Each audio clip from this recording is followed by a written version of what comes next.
नमस्कार सबको। तो बेसिकली आज का topic discussion is about hypertension in pregnancy. तो जैसे कोई टॉपिक अगर अपन डिस्कस कर रहे हैं तो उसको सर्टन हेडिंग्स में डिस्कस करने का तरीका अपना होता है।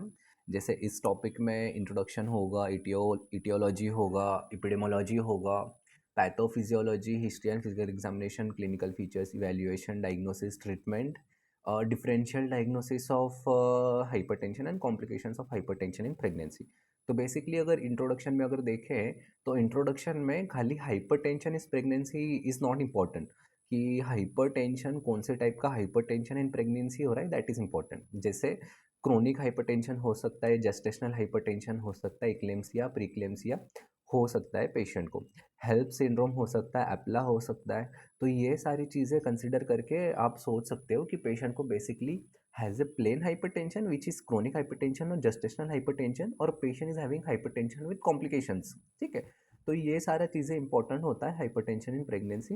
ये सारा चीज़ें इंपॉर्टेंट इसलिए होता है कि अगर पेशेंट को मान लो क्रोनिक हाइपरटेंशन नहीं तो जेस्टेशनल हाइपरटेंशन है, तो that is not basically dangerous for mother and foetus. But अगर हाइपरटेंशन के साथ पेशेंट को इक्लेम्सिया, प्रीक्लेम्सिया, एप्ला, हेल्प सिंड्रोम, ये सारी चीज़ें हो रही है, तो that is basically very dangerous for mother and foetus. ठीक है, तो ऐसे केसेस में अगर early detection and prompt delivery अगर पेशेंट का होता है तो ऐसे केसेस में मदर और फीटस के लिए, दोनों के लिए एक अच्छा फैक्टर हो सकता है to prevent maternal and foetal complications. अगर हाइपरटेंशन देखें तो हाइपरटेंशन की वजह से होने वाला जो कॉम्प्लिकेशन है eclampsia and pre-eclampsia, that is the most concern करने वाला पॉइंट कि अगर इक्लेम्सिया और प्रीक्लेम्सिया होता है तो that is the most dangerous, और हाइपरटेंशन इन प्रेगनेंसी में eclampsia and preeclampsia is the most important to discuss. ठीक है, अगर इटियोलॉजी देखें, अगर इटियोलॉजी में देखें तो बेसिकली हाइपरटेंशन इन प्रेगनेंसी क्यों होता है, जब अगर यूट्रो प्लासेंटल ब्लड फ्लो नहीं तो वैस्कुलर इनसफिशियंसी हो रहा है तो उसकी वजह से हाइपरटेंशन होगा। तो यूट्रो प्लेसेंटल इनसफिशियंसी नहीं तो वैस्कुलर इनसफिशियंसी कौन से पेशेंट में होगा, जिसमें ऑलरेडी हाइपरटेंशन का हिस्ट्री था कि बेसिकली उसको क्रोनिक हाइपरटेंशन था, नहीं तो पेशेंट को रीनल डिसीज़ है, पेशेंट को डायबिटीज मेलाइटस है, अगर पेशेंट को स्लीप एपनिया हो रहा है, ऑब्स्ट्रक्टिव स्लीप एपनिया है, उसकी वजह से पेशेंट को हाइपरटेंशन इन प्रेगनेंसी हो सकता है, अगर थ्रोम्बोफीलिया है और थ्रोम्बोफीलिया के वजह से भी पेशेंट को हाइपरटेंशन हो सकता है, नहीं तो फिर autoimmune disease like systemic lupus erythematosus can also cause hypertension in pregnancy.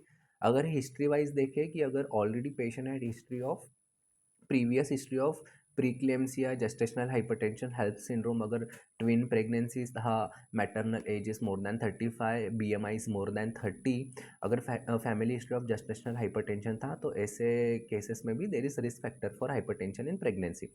अगर इपिडियोमोलॉजी देखें तो इक्मिडोलॉजी में हाइपरटेंशन इन प्रेगनेंसी अगर प्रीविलेंस देखें तो इट इज़ अबाउट 8 to 10%। अगर प्रीक्लेम्सिया का प्रीविलेंस देखें in hypertension in pregnancy which is 2 to 8%। ठीक है, अगर इपिडियोमोलॉजी देखें, अगर advance maternal age, age I told you before कि अगर मम्मी की अगर maternal age is more than 35 तो that will be the risk factor for hypertension. अगर प्री प्रेगनेंसी वेट मदर का ज़्यादा था, that that can also be the risk factor for hypertension. ठीक है, आजकल हाइपरटेंशन एंड प्रीक्लेम्सिया होता है, अभी भी होता है, लेकिन इक्लेम्सिया के चांसेस काफ़ी कम हो गए क्योंकि आजकल बीपी मॉनिटरिंग अच्छे से होने लगी है, फिर मैग्नीशियम सीजर प्रोफाइलैक्सिस पेशेंट को मिलता है, तो उसके वजह से भी इक्लेम्सिया के जो प्रिवेलेंस है वो काफ़ी कम हो गया है। तो main concern is hypertension and pre-eclampsia. अगर प्रीक्लेम्सिया तक पेशेंट को अच्छे से इंटरवेंशन होता है, अच्छे से ट्रीटमेंट मिलता है, टाइम टू टाइम ट्रीटमेंट मिलता है, time to time BP monitoring हो रहा है पेशेंट का, प्रीक्लेम्सिया मैग्नीशियम प्रोफाइलैक्सिस उसको मिल रहा है, तो ऐसे केसेस में इक्लेम्सिया के चांसेस काफ़ी कम होते हैं। ठीक है, अगर पैथोफिजियोलॉजी देखें, अगर pathophysiology is not not that important towards clinical point of view, लेकिन अगर फिर भी डिस्कस करना है तो पैथोफिजियोलॉजी में हाइपरटेंशन इन प्रेगनेंसी का पैथोफिजियोलॉजी बेसिकली कि अगर there are different causes which will cause improper endothelial differentiation। improper endothelial differentiation के वजह से क्या होगा कि abnormal remodeling of spiral artery होगा। तो spiral artery is basically spiral artery is present in myometrium which will cause holding of pregnancy, ठीक है। तो अगर बेसिकली अगर improper remodelling of spiral artery हो गया तो इसकी वजह से हाइपरटेंशन होने के चांसेस ज़्यादा होते हैं, ठीक है। आजकल न्यू थेरीज आ रही है, जैसे अपना प्लेसेंटा होता है, प्लेसेंटा से एंटी एंजियोजेनिक फैक्टर्स रिलीज होते हैं और उसकी वजह से भी हाइपरटेंशन होने के चांसेस होते हैं। अगर फिजिकल एग्जामिनेशन देखें तो फिजिकल एग्जामिनेशन में पेशेंट का बीपी ऑफकोर्स बढ़ा हुआ होगा, विच should be more than 140/90 millimetre of mercury. अगर सिवियर हाइपरटेंशन पेशेंट को लेबल करना है तो BP should be more than 160/110 millimetre of mercury, ठीक है। अगर पेशेंट को प्री क्लेम्सिया हो रहा है तो preeclampsia, eclampsia, gestational hypertension, chronic hypertension, HELLP syndrome, APLA syndrome, ये आगे जाके अपन ऑफकोर्स डिस्कस करने वाले। अभी बस सुन लो कि अगर पेशेंट को प्री क्लेम्सिया हो रहा है तो फिजिकल एग्जामिनेशन में उसको पेरिफेरल इडिमा मिलेगा। अगर पेशेंट को सेरिब्रल इडिमा होता है तो सेरिब्रल इडिमा की वजह से पेशेंट को सेरिब्रल साइंस लाइक हेडेक हो सकता है, अल्टर्ड सेंसोरियम हो सकता है, विजुअल सिम्टम्स हो सकता है कि पेशेंट कंप्लेन करेगा कि मुझे दिखने में कुछ प्रॉब्लम हो रहा है। अगर पेशेंट को पल्मोनरी इडिमा हो रहा है तो पल्मोनरी इडिमा की वजह से पेशेंट को शॉर्टनेस ऑफ ब्रेथ, और अगर आप ऑस्कल्टेट करोगे तो क्रेपिटेशंस एंड वीज आ सकता है।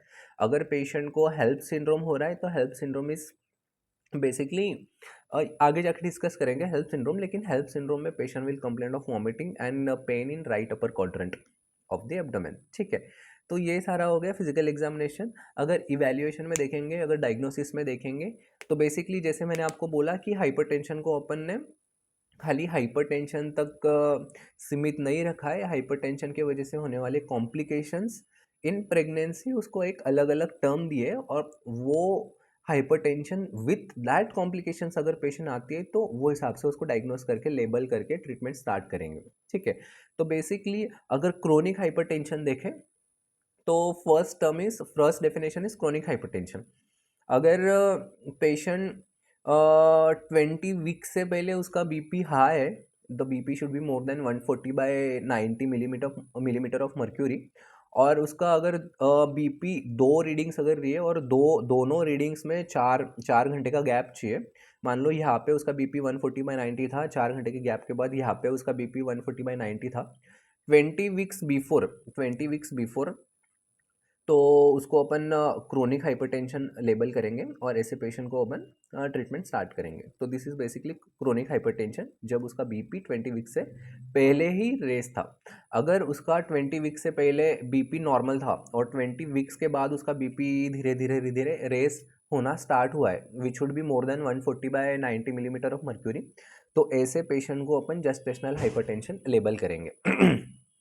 इतना याद रखो, अगर पेशेंट का बीपी 160/110 मिलीमीटर ऑफ मर्क्यूरी से बढ़ा हुआ होता है तब जाके पेशेंट को सिम्टम्स आता है। 140/90 मिलीमीटर मर्क्यूरी के पेशेंट इज असिम्टोमेटिक। अगर अपन उसको प्रीक्लेम्सिया लेबल करना चाहते हैं तो पेशेंट को हाइपरटेंशन चाहिए with urine protein 24 hour urine protein more than 300 milligram per day, ठीक है।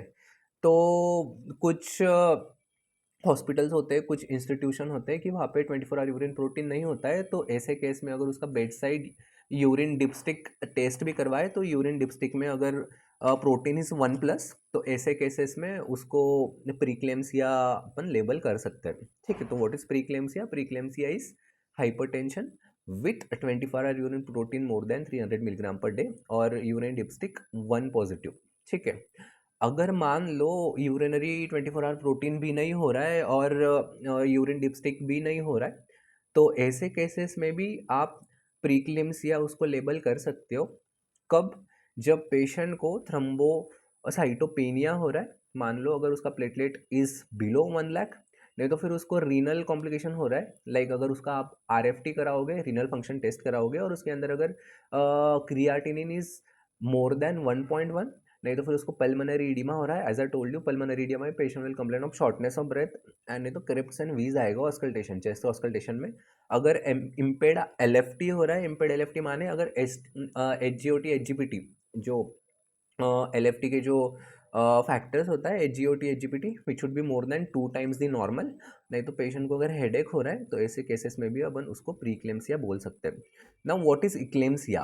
प्रीक्लेम्सिया तो बोल दिया कि hypertension with all this list, उसको प्रीक्लेम्सिया बोलेंगे। अगर इक्लेम्सिया बोलना है तो पेशेंट को प्री इक्लेम्सिया के साथ सीजर चाहिए, तो ऐसा पेशेंट को अपन इक्लेम्सिया बोलेंगे। तो what is eclampsia? Pre eclampsia with seizure is eclampsia. What is HELLP syndrome? तो बेसिकली हेल्प सिंड्रोम क्या है? जैसे HELLP, तो HE माने क्या कि H for hemolysis, EL for elevated liver enzymes and LP is for low platelet count. ठीक है, तो वैसे जैसे स्टार्टिंग में बोला कि हिमोलाइसिस को देखने के लिए आपको सीरम LDH एक टेस्ट होती है वो करवाना पड़ेगा अगर serum LDH is more then 600। और एलिवेटेड लिवर इंजाइम्स कब बोलेंगे? अगर elevated liver enzyme AGOT AGPT should be more than 2 times the normal. और लो प्लेटलेट काउंट, जैसे platelet count should be less than 1 lakh, तो ऐसे केसेस में अपन हेल्प सिंड्रोम बोल सकते हैं। और हेल्प सिंड्रोम में भी चांसेस होता है कि उसका बीपी एलिवेटेड आए। तो जब भी आपके पास कोई प्रेग्नेंट लेडी आती है और उसका बीपी हाई आता है तो डिफरेंशियल डायग्नोसिस में आप हेल्प सिंड्रोम रख सकते हो। ये सारा हो गया इवेल्युएशन डायग्नोसिस का पार्ट। अगर मैनेजमेंट देखें हाइपरटेंशन इन प्रेगनेंसी, तो मैनेजमेंट में बेसिकली आपको प्रोफाइलैक्टिकली एस्पिरिन देना होता है 81 milligram, which should be started between 12 to 28 weeks of pregnancy. और एस्पिरिन प्रोफाइलैक्टिकली कब स्टार्ट करना होता है? जब पेशेंट को एक हाई रिस्क फैक्टर हो, नहीं तो 2 मॉडरेट रिस्क फैक्टर हो, तब जाके पेशेंट को एस्पिरिन स्टार्ट करना होता है। जैसे रिस्क फैक्टर्स मैंने ऑलरेडी आपको बता दिया है एटियोलॉजी में, डायबिटीज़ हो गया, रीनल डिसीज हो गया, previous history of gestational hypertension हो गया, previous history of eclampsia, previous history of pre eclampsia, previous history of APLA, ये सारी चीज़ें ऑब्स्ट्रक्टिव स्लीप एपनिया, ये सारी चीज़ें are the risk factor for hypertension. और ये सारी अगर चीज़ें पेशेंट को था तो उसको एस्पिरिन स्टार्ट करना है। ठीक है, तो बेसिकली ट्रीटमेंट कब स्टार्ट करना है दैट इज़ इंपॉर्टेंट। तो बेसिकली अगर कोई पेशेंट आपके पास आ रही है और उसका बीपी अगर 140/90 मिलीमीटर ऑफ मर्क्यूरी है, तो ज़रूरत नहीं है ऐसे पेशेंट में आपको ट्रीटमेंट स्टार्ट करना है, खाली ऑब्जर्वेशन करना है। अगर पेशेंट का बीपी 160/110 मिलीमीटर ऑफ मर्क्यूरी होता है तो ऐसे केसेस में आपको ट्रीटमेंट स्टार्ट करना है। अगर previous history of hypertension before pregnancy है और प्रेगनेंसी के टाइम अगर उसका बीपी 140/90 मिलीमीटर ऑफ मर्क्यूरी है, तो ऐसे केसेस में भी आप ट्रीटमेंट स्टार्ट कर सकते हो, नहीं तो ऑलरेडी जो ट्रीटमेंट ले रही थी वो ट्रीटमेंट में मॉडिफिकेशन करके उसका बीपी कंट्रोल कर सकते हो। तो बेसिकली हाइपरटेंशन इन प्रेगनेंसी में जो ड्रग्स दी जाती है दैट इज निफिडिफिन, लैबिटोलॉल, हाइड्रेलाजिन। ठीक है, और थायाजिड डायरेटिक्स भी आप दे सकते हो, क्लोनिडिन भी आप दे सकते हो। तो nifedipine and labetalol is the first choice of drug in hypertension in pregnancy. Orally आप ये ड्रग्स को दे सकते हो, ओपीडी बेसिस पे ये ड्रग्स को आप दे सकते हो। हाइड्रेलाजिन एंड क्लोनिडिन आप दे सकते हो, लेकिन वो that is not a first line of choice in hypertension in pregnancy. और लास्टली थायराइड डायरेटिक्स अगर पेशेंट ऑलरेडी खा रही थी तो वो ड्रग्स भी आप कंटिन्यू कर सकते हो in pregnancy. Which drug is contraindicated? Which drugs are contraindicated in pregnancy is AC inhibitor, ARB inhibitor, mineralocorticoid receptor blockers and nitroprusside. लेकिन नाइट्रोप्रूसाइड का स्टडीज़ में दिखाया गया है कि nitroprusside can be use in pregnancy when there is treatment resistance hypertension, लेकिन nitroprusside should be the last choice of drug in treatment resistance hypertension. अब ये सारी ड्रग्स देखे कि बीपी मेंटेनेंस का गोल कितना होना चाहिए इन hypertension in pregnancy, which should B 140 to 150 systolic and 90 to 100 diastolic. ठीक है, अगर पेशेंट को प्री क्लेम्सिया हो रहा है, अगर पेशेंट को हाइपरटेंशन के साथ रीनल लीवर का कॉम्प्लिकेशंस हो रहा है, तो पेशेंट को प्री क्लेम्सिया हो रहा है, तो ऐसे केसेस में मैग्नीशियम सीजर प्रोफाइलैक्सिस देना है टू प्रिवेंट सीजर। ठीक है, इसके बाद पेशेंट को मंथली टू मंथली नहीं तो ट्वाइस वीकली, अगर पेशेंट को हाइपरटेंशन विथ प्री क्लेम्सिया हो रहा है तो BP monitoring twice weekly should be done. Foetal non stress test करना है, एमनियोटिक फ्लूइड एनालिसिस करना है, लैब इवेल्युएशन करना है, in which we can see RFT LFT whether the hormones, whether urea creatinine derange और SGOT GPT बढ़ा हुआ है। और अगर ऐसे केसेस में एबनॉर्मेलिटीज आता है, कुछ टेस्ट में एबनॉर्मेलिटी आता है, तो we should go for delivery. तो basically definitive treatment of hypertension in pregnancy is delivery only, और जैसी डिलीवरी होती है मैटरनल कॉम्प्लिकेशंस कम हो जाते हैं, मैटरनल कॉम्प्लिकेशंस के चांसेस कम हो जाते हैं। तो बेसिक क्वेश्चन इज कि डिलीवरी कौन से हाइपरटेंशन में, इक्लेम्सिया, प्री इक्लेम्सिया में डिलीवरी कब करना है, डिलीवरी का टाइमिंग क्या होना चाहिए ठीक है। तो बेसिकली अगर पेशेंट को hypertension with pre-eclampsia with severe symptoms है तो ऐसे पेशेंट का आप 34 वीक्स ऑफ प्रेगनेंसी में भी डिलीवरी कर सकते हो। अगर पेशेंट को pre-eclampsia with not so severe symptoms है तो ऐसे पेशेंट का आप 37 वीक्स ऑफ प्रेगनेंसी में डिलीवरी कर सकते हो। अगर कोई पेशेंट है जो क्रोनिक हाइपरटेंशन है तो ऐसे पेशेंट में आप 38 वीक्स ऑफ प्रेगनेंसी डिलीवरी कर सकते हो। अगर डिफरेंशियल डायग्नोसिस देखें तो डिफरेंशियल डायग्नोसिस में एप्ला सिंड्रोम होता है। जैसे मैंने आपको बोला कि एप्ला सिंड्रोम में ब्लड में छोटा छोटा क्लॉट्स होना स्टार्ट हो जाता है, थ्रोम्बोसाइटोपिनिया हो जाता है, कि प्लेटलेट काउंट होता है वो कम होता है, and this is basically autoimmune disorder. तो इसके अंदर भी हाइपरटेंशन इन प्रेगनेंसी होने के चांसेस ज़्यादा होते हैं।